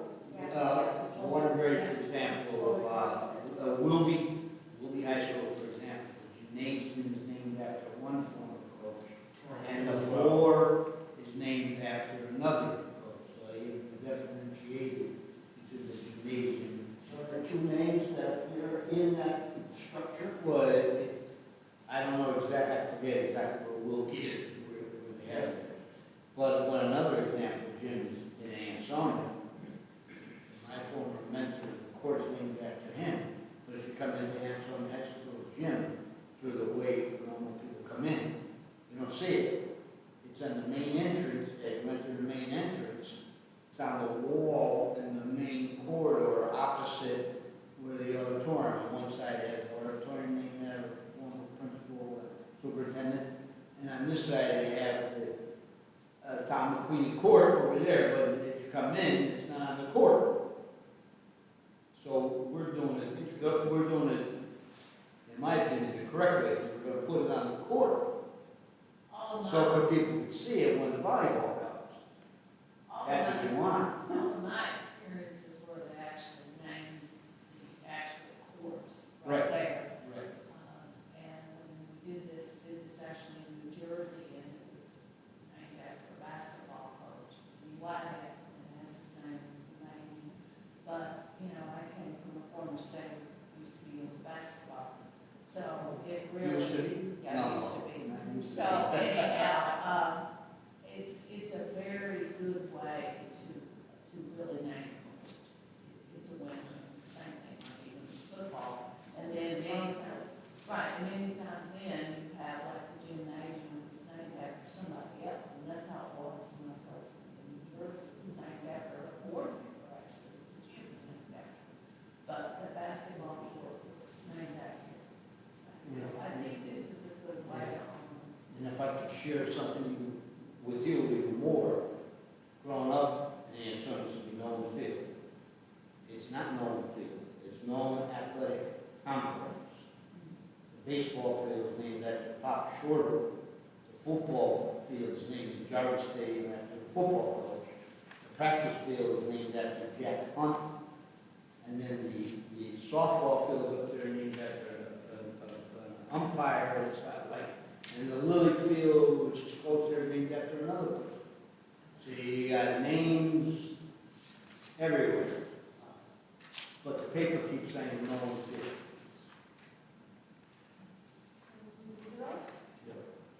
Yes. Yeah, Jay made the motion, right? I second it. All right, all those in favor? Aye. Opposed? Passes 8-0. And then item 7G, we have the cake policy. I know you don't want to take action on this, but this went through the athletic committee, and we just wanted to talk about the whole signage and all the issues that happen over the soccer and football season. I think, sorry, go ahead. Hold on, Dr. Condon, do you have something you want to say about that policy? Yeah, I would just like to say, we're all in this together. If this is something that about signage, there was a lot of questions, a lot of uncertainty about who is allowed to put up a sign. We want to work with our organizations, we want to work with our different sports teams. But basically, I think there was really a misunderstanding. We got some things clarified. There is this policy. I think some people were unaware of this policy. It was done back in 2011, revised, and actually accepted in 1999. And then also there's some people that, with the town of Seymour Parks Commission, and how when you rent the fields and all this and that. The main thing is, yes, the town owns the buildings, the town owns the fields, but it's during the time when there's athletic events during the school hours with the school athletic organizations that has the priority in regards about signage. And I sent this to our attorney forward, and he said that as well. We're not into a power struggle, that's not what we want to be. We want to work together, we want to work with the town, we want to work with Parks and Rec, we want to work with the legislature. We're not trying to have any kind of issue about signage, but there's got to be right protocols and procedures about signs. A lot of places, districts, very much high school programs use it as a fundraising.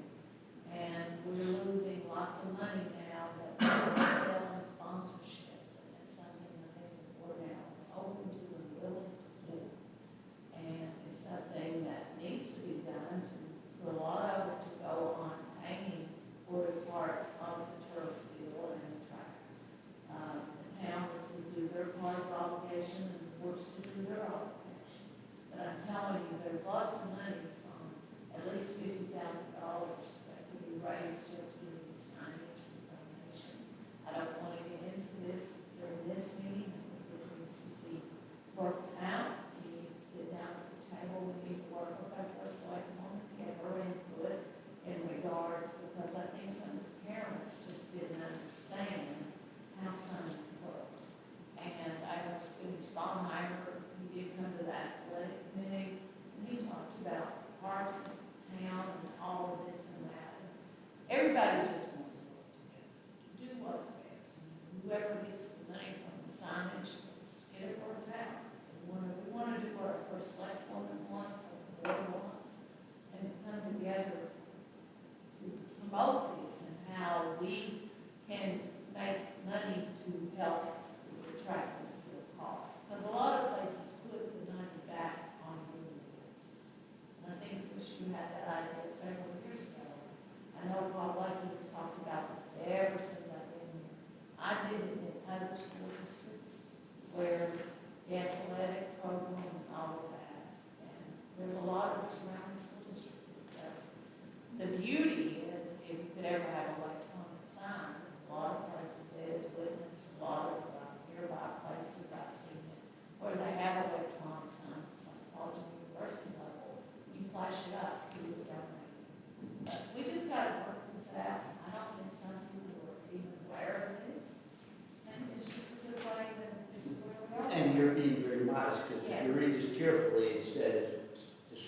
superintendent makes the decision.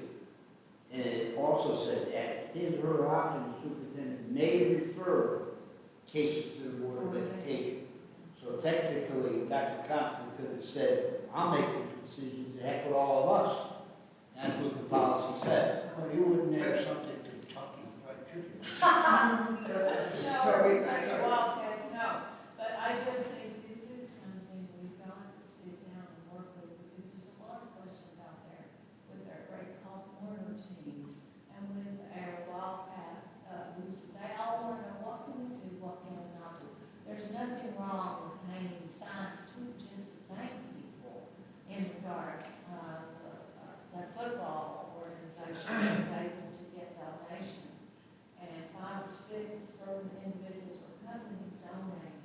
It's okay to put those up, but I think we just all got to have, we've got to come together, we've got to work together, and we don't want any more misunderstandings. Sorry, here, I think there's a couple things. One, the signs here, I think, really are, those square signs. I don't think we're talking necessarily about sponsorships. There is some overlap there, but I do think we have to be careful when we're talking about sponsorships, because again, that's a whole other level of companies. Somebody might put a thing sign that would be a company that's opinions and values don't necessarily align with. Yeah, we have to be very what that's we exactly are what promoting, so I think we have to be careful with that. But I think with this policy, it brings to light that we need to tighten up our procedures Absolutely. and how we, on our approval process. Yes, And we put, like we talked about in the meeting, we put together a form, you have to have a form submitted, take a picture, submit it to the superintendent. That's what there's nothing necessarily wrong with the policy. Yeah. It's our enforcement and our approval process that needs to be tightened up, and not necessarily, we talk about comes more in regulation. It has nothing to do with our policies. Our policies are made. Under the policy. And we have a policy about commercial advertising too, so that. But that wasn't, Right, that's not part of, That's separate. but it does fall in line with what was really going on there. So I think we have to be careful. We do, and we need to look at that commercial policy as well. And also, as one of the booster parents made me aware very sincerely, Dr. Compton, there's already existing signage out there. Are you aware of all this? Yeah, I'm aware of some of these signs. And I truly think too, if the town wants to put a sign up, whatever, it's the town's property, the town can put that sign. They can't On though. certain things, I on really- certain areas, they probably could, I don't know. It's Not with the school athletic, Right. but they could maybe coming up, I don't know.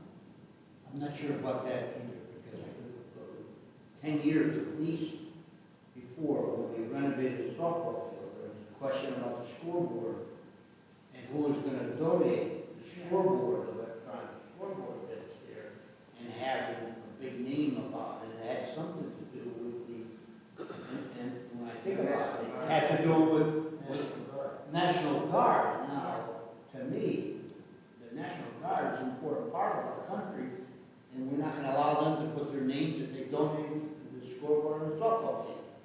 So that's how far this goes back. And I think our attorney, Lloyd, which he said we had jurisdiction, I think our attorney has to clarify some things for some people to understand, and also the town attorney, which they're all the same firm, but I think everybody has to be in sync with Parks and Rec and all of the stuff about certain questions that people have.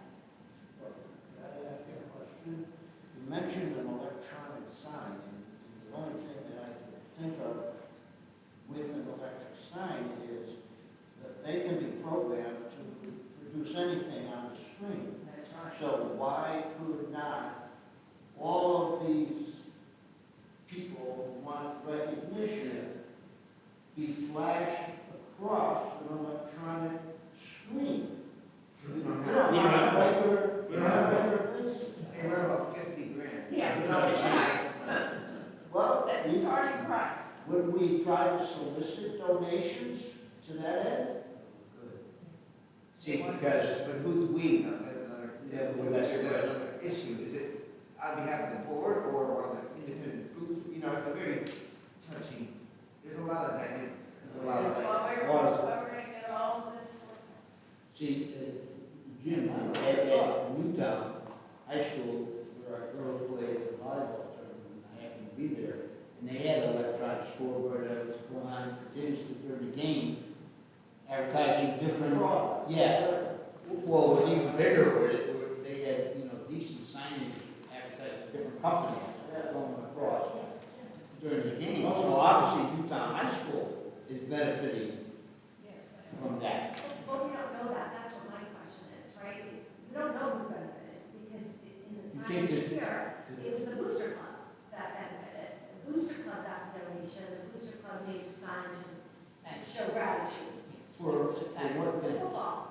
Just to thank them, the 5 or 6. And Right, then also the you Booster had, Club, so the question remains, do we want to be in business of collecting sponsorships and returning it to our athletic program or our theater or whatever? Do we want to start doing that? Well, I mean, if it's gonna benefit our kids, then we want to do that. Because there's also Title IX consideration in play. about equity with sports. And I think truly that when you look at what other school districts and high schools have done, they've done a great job with sponsorship and selling donations, selling signs. It's Right. okay to still have thank you signs, but we're talking about to really have an established protocol. I've had it in Kentucky, I had that in New Jersey. Our athletic program worked and there were set procedures and protocols, what sizes of the signs went up and all of that. I'd like to just bring back and let's look at other districts and show you what they're doing. What is Amityville doing? What is Region 16? They seem to be doing some of it, but mainly Region 15, because a lot of the money they raise goes to help on the track and with the football field too. See, yeah, and we're unique in that Yes. we have booster clubs for just about all of our sports. There's a lot of districts that do not have that. Well, Oxford And has then you one. get into that push and shove. Is it the football people, or is it the soccer organization, or is it the big? See, like we're unique also because we have our baseball field that's not ours. It belongs to the town that we play our baseball games on. Because before when I was there, we tried to get money for the scoreboard, tried to do a combined with public works, and I said there, and that reached the dead end because of the expense. Because that scoreboard in baseball had the old bulbs, not the new modern LED stuff. The high school has bulbs too. Yeah. Well, All right, so we're not taking any. No, we're No, not. not taking It it. says we want to work together, we want to follow policy, and we want people to understand that it's great communication. And just one last thing, Chris, we also need to remind people of the things that we have done for different clubs, and this is my last point. When we rebuilt that facility at the high school after the apartment, the other one burnt down and stuff there, I remember Rick Duggan on that, making sure that on the right-hand side, as you look at it, there's plumbing and electricity in case the shack up there ever got cut down because it wasn't up to snuff, and they had to take it down so we could have rebuilt it. They could hook right into the side of that facility and sell their food and do their food right on the side of it. So that was foresight to do that kind of stuff there. But then sometimes people forget those things.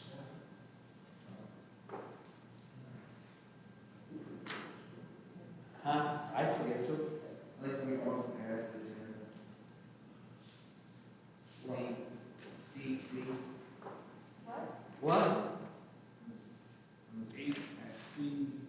8CC. Resignation. 8, what, grade C? There's a letter in. Oh, that one, okay. Gotcha. We're gonna add to the agenda the resignation of Stacy Long from Long middle years. school. Assistant. Motion by Jerry, I second. I'm sorry, just for clarification, we need to add an effective date there. Yes, the effective date, because she forgot that she was supposed to do that. Well, Yeah, it's we gonna need to be vote on that January- agenda first. Yes. Sorry. January the 3rd will be her last day. Well, we don't vote on this, it's informational, so. Well, we're adding to the agenda. Right. But I want to make sure we do that first. But I want to make sure we're good with the effective date. Yes. So well, he just said we don't have to do that. No, we don't have to vote on But it. I made the motion, and I want to make sure my motion is clear with the effective date. You said what, January? January the 3rd. Okay. So add to the agenda under item HCC, the resignation of Stacy Long, assistant principal, Columbia School, effective January 2020. Do I have a second? Second. All those in favor? Opposed? That's 8-0. I would just like to say, express my appreciation for her outstanding service and leadership. Mrs. Long's done a great job. She's been in the district for around, I think, 4 years. At least 3.5, I think, well, definitely 4, around 4 years. She was here when I came. She had the opportunity in regards last year of being the interim principal at Bungie. She was an assistant principal for 2 years at Chatfield, did a really good job, and she did a great job also in filling in while Mrs. Reed was out. They've been a really good duo, they've been a great team, and I just want to say, Stacy, we're going to miss you. Thank you for your great support and leadership. And she's going to a private special education academy that's about 20 minutes from her home. So that's item 8 included in the information, hirings, resignations, and transfers. We have the activities and events. Any other questions or anything like that? All right. Item 9, board and comments. I don't have much. I know I do owe everybody that conference write-up, going to the certification for something at work, it's taken a lot of time. We have the high school starts tomorrow, March 3rd. You're there, Jay's there, Nate's there from? I withdraw my comment. Okay, so it's just Lori and I? And because I think Mr. Camp is going to do it. I think we had a list for the non-problem, Jay. Yeah, no, I appreciate that, Jane, but I figured there was other people. So it's just 2 maybe, no problem. Okay, Stefan not being able to do I thought it was, so. Yeah. If he hasn't said it. I think it's, Okay. I heard it was. All right, other than that, for those, Merry Christmas, Happy Holidays, all that, probably see everybody again, but, that was it. All right, we'll go this way. Okay, just a question. I happen to, and I don't know where it goes. I just happen to see that in order high school approved their field to be renovated, their football field. And the reason I bring it up, their number 1.1, which was lower than ours. So I'm just wondering, Could it be because the track is in beautiful condition? that's a bigger school. Football field seems- Well, it can't But you have- be. Well, I don't know what the outside. But their track is absolutely gorgeous. It's the color of the school. I didn't even realize the football field needed work. It looked fine. Yeah, before you go to the track, ours is black, because that was a decision made by the committee to save money, because originally it was supposed to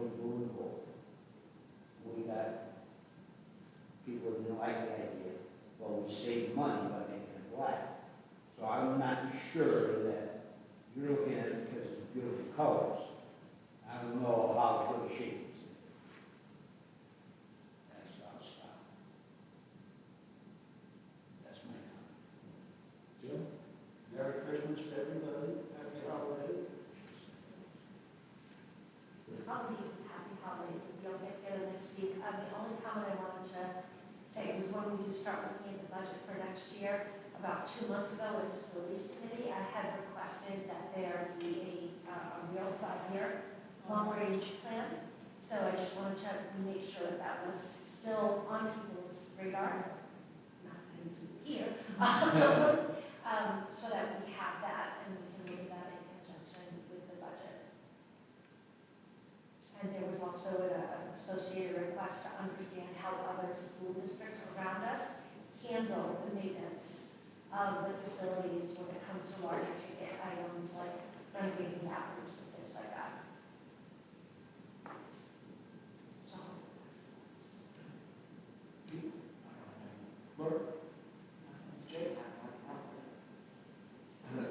Happy holidays, and 2 great points. One, there is, and I think we are going to be Cape representatives again, I'm not positive, but I think we are. And there is currently going to be an opening on the State Board of Education. If you know anybody who you think would be a good candidate, we could forward that information to, maybe everybody got the email, I'm not sure about. We can forward that to Kate, and they're looking for nominees. You know, it's a good opportunity. If there's somebody in the community who could be a good member, or somebody here, there's a couple things we have to do. I forgot exactly what it was, but I would love to see somebody from Seymour have the opportunity. And just follow up with that, you know, when Mr. Foreman, you're talking about the data points and the calculation of the data there for graduation rates, et cetera. You know, those are things that I wish we would have heard that when we went to the convention. You know, it's something that we could ask and bring up. Because it is crazy when you think about that. But how do we change that? You know, voice our concerns or send a letter, you know, that we're penalized and explain it. You know, I actually am seeing a little bit more movement, that they are listening to us a little bit. So that's something I'd like to see us bring up, maybe Dr. Conklin about draft a letter that we can send up to the next year. Yeah. So that's all I wanted to.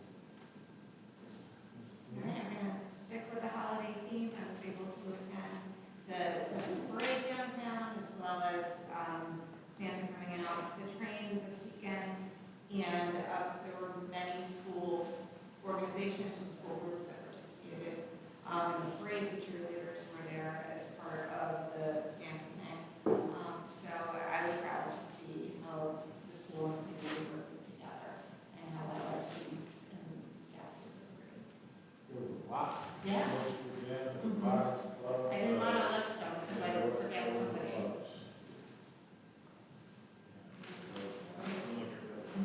Performing arts, yeah. Great. That's it? That's it. All right. I just want to say that tomorrow evening, our principal interviews with the principal of Seymour High School. 5 candidates that are being interviewed, 15 people who submitted an application. I always believe what the process works. I would follow the policy and endorse the board openly invited any board member that wants to sit on the selection committee.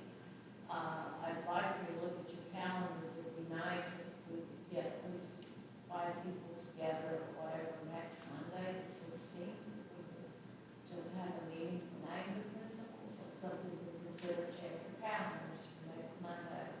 But I'd love to have a special call meeting to name that person so we can name them before the January 9th meeting, if possible. So check and see. And I would suggest that we do the doodle thing again to find out, because maybe 16 doesn't work. I have to say thank you to Shannon and all the preparation with the board package. She did a lovely job. She have landed in Florida. Her daughter's participating in Florida cheerleading competition in Florida. And thanks for Landon tonight for filling in for Shannon. So that's all I have to say.